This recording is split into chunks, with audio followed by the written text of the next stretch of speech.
For week 5, the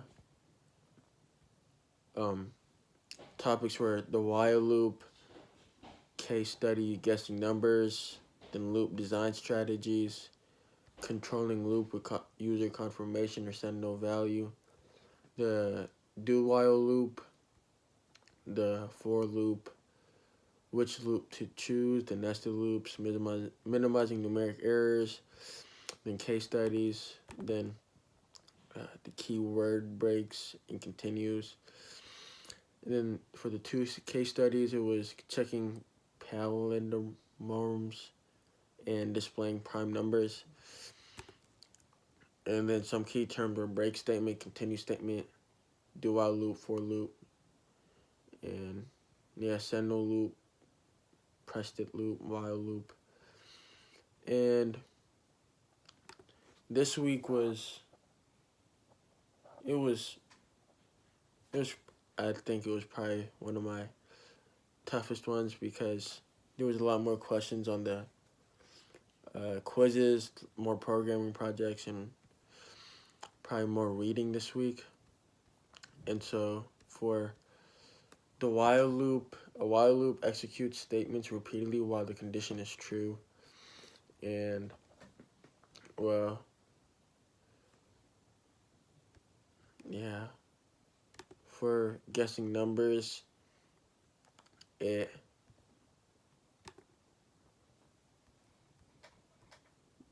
studies, generates a random number and lets the user repeatedly guess a number until it's correct. So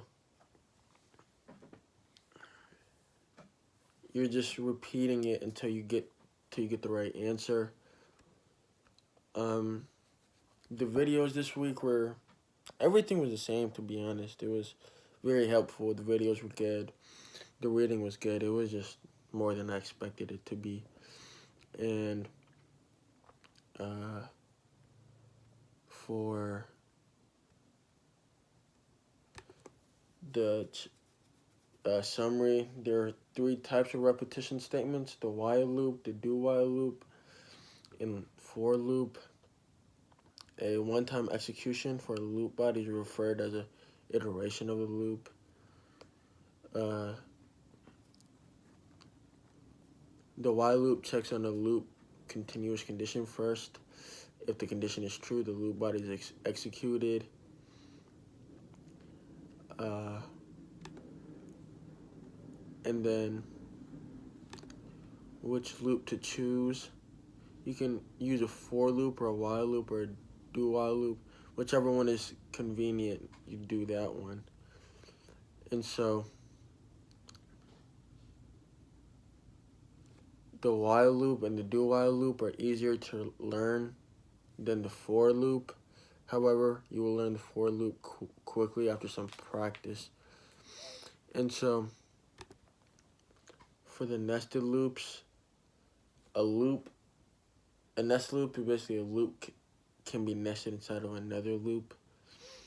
Nested loops consist of outer loop and one more inner loop. Each time the outer loop is repeated, the inner loop is returned and started anew. And so, yeah, I think for next week, I should be prepared for a longer revel. And I need to be focused longer, and I need to be able to break it up into sections longer, just time management.